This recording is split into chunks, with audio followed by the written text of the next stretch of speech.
Hi friends, welcome back to Murthy Finance Academy. Today, the second company which we are going to discuss in the gold jewelry space is Sky Gold and Diamonds, which is the B2B engine behind the big brands. So, Sky Gold is effectively the Intel inside of the Indian organized jewelry market. Rather than competing for expensive high street retail space, Sky Gold has carved out a high moat niche as a white label powerhouse. By focusing on design led, lightweight casting gold jewelry, they have transitioned from a commodity manufacturer to a strategic partner for the biggest names in retail. Their competitive advantage lies in their Sky Gold 3.0 evolution, moving from a firm that needed external capital for credibility in the phases 1 and 2 to a lean, tech driven engine fueled by internal cash generation. So the transition to Sky Gold 3.0 is the pivot investors need to watch. It signals that management is no longer just chasing top line growth at any cost, but is now prioritizing operating cash flow and financial deleveraging. However, this model must be viewed through the lens of a massive formalization wave currently hitting the Indian jewelry landscape. So, the Indian jewelry market is undergoing a structural cleanup. Historically dominated by fragmented, unorganized players, the sector is shifting toward organized retailers who demand transparency, consistency, and rapid design turnarounds. Gold price volatility is acting as a selection filter. Smaller workshops lack the working capital or hedging sophistication to survive extreme price movements, allowing organized manufacturers like Sky Gold to capture market share. SkyGold leverages 3D printing and laser cutting to meet the customer demand for lightweight jewelry, which typically ranges below the ticket size of 1 lakh. When gold prices spike, consumers don't stop buying, they shift their budgets. SkyGold's ability to reduce a 10-gram design to 8.5 grams, which is nearly a 15% weight reduction, without compromising aesthetics, is the primary weapon in a high price environment. So, what are some tailwinds? Government policy shifts like free trade agreements with other countries, rapid formalization, and increasing consumer trust in hallmark branded jewelry.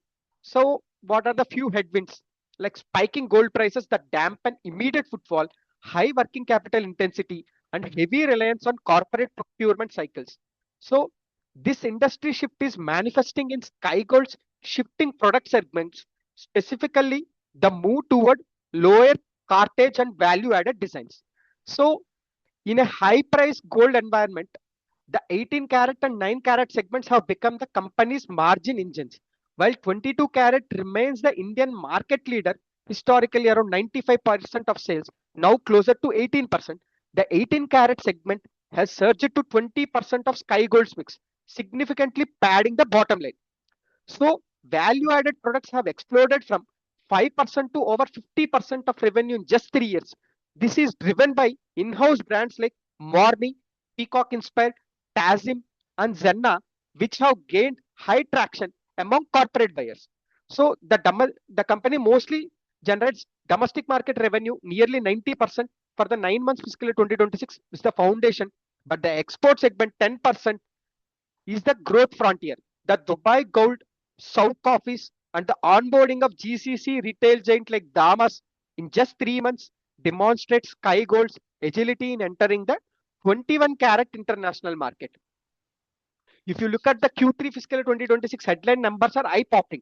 Revenue up by 77.1% to 1767 crores and PAT by 120.4% to 80.5 crores. So, is that cash actually hitting the bank with such a part?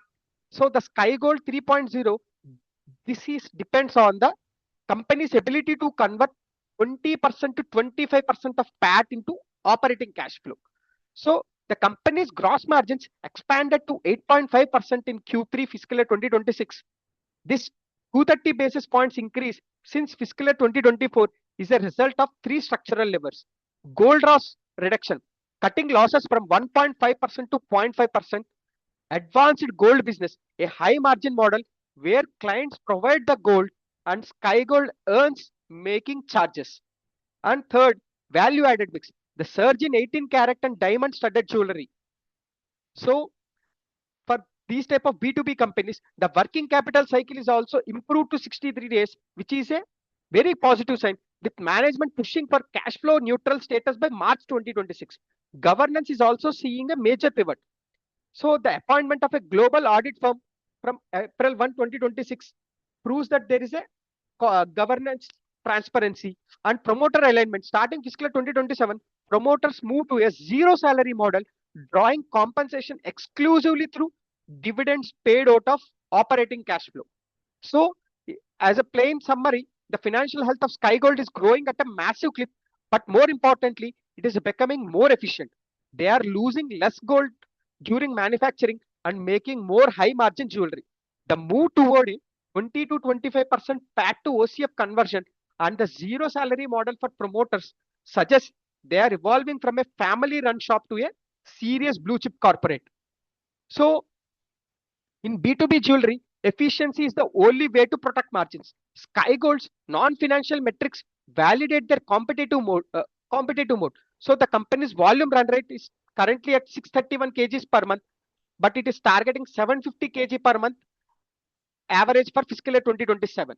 So the company's working capital is nearly around 63 days. So they want to improve it from 60. They are already improved from 66 days in September.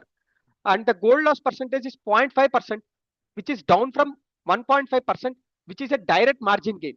And delivery speed also, it improved to 30 to 40% faster because of the key reason is for client retention. And advanced gold is also at 12%. So this improves the capital efficient revenue with no gold risk. So management's Vision 2030 targets 18 to 19,000 crore revenue. Historically, MD Mangesh Chauhan has walked the talk, exceeding prior guidance of 5,000 crore revenue ahead of schedule. So the Titan pedigree management has added immense credibility by hiring Thiru, a veteran with 30 years of experience, including 10 years at Titan. He is currently leading the ERP implementation and has already been credited with the reduction in gold loss and technology gap. The digital transition is ongoing. This digital app handles 7 to 8% of orders, still trailing the management target of more than 10%.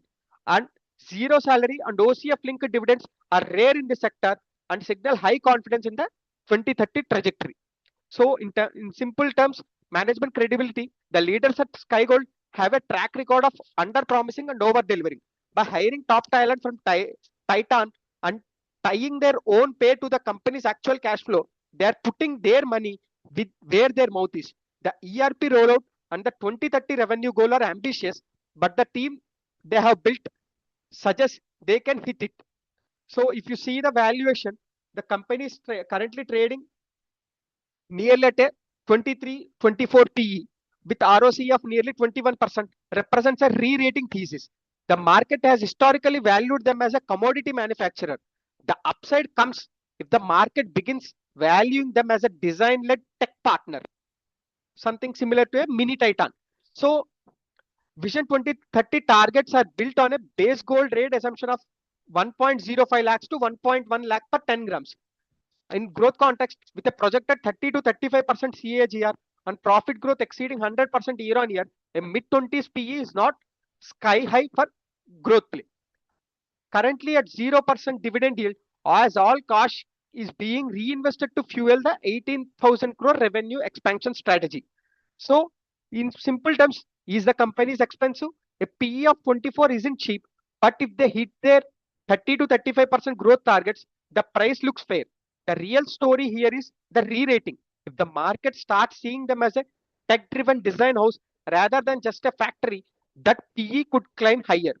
However, remember, these targets assume gold stays above 1.05 lakhs.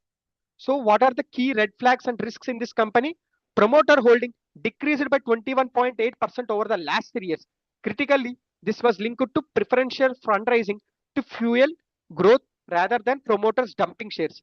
And debtor days also, it is increased from 29.7 to 46.5 days. While management claims a 63-day overall cycle, any further stretching of credit terms could hurt the OCF target. And revenue targets are sensitive to the 1.05 to 1.1 lakh base rate assumption. So a sustained collapse in gold prices would require a massive volume surge to hit revenue goals. And heavy reliance on the procurement budgets of a few giants like Malabar, Tanishq and Reliance, like which seems to be like a client concentration. So some basic SWOT analysis, if we see, the company's core strengths are industry leading 0.5% gold loss, strategic advanced gold volume, relationships with top tier companies like Malabar and Tanishq are core strengths. Coming to weaknesses, concentration in 22 carat, 80% of the mix, which is sensitive to demand shifts, and low current digital app adoption could be a weakness. And opportunities, GCC market entry with Damas partnership and correcting gold prices could bring a very good rush in showrooms. In the 9 carat and 14 carat expansion also acts as an opportunities for this company. And coming to threats, spiking gold prices, rapid increases dampen consumer footfall, and rapid gold price corrections also, while good for volume, they can create short-term wait and watch behavior in the customer's mind. So what are the key monitorables for this company Sky Gold is volume target, achieving the 750 kg per month average run rate for fiscal year 2027, cash flow efficiency, sustaining a 20 to 25% PAT to OCF conversion rate, working capital, keeping the cycle below the 60-day threshold, governance, successful appointment of the global audit firm from April 1st, 2026 onwards, digital adoption, digital app orders exceeding the 10% target, export growth, reaching the 13% export revenue contribution target, and the last is management alignment, official implementation of the zero salary policy in fiscal year 2027. Hope you like this analysis. If you do like this video, please do like, share, and subscribe to Murthy Finance Academy. And if you have any questions, please drop them in comments. I will answer them soon. Thank you.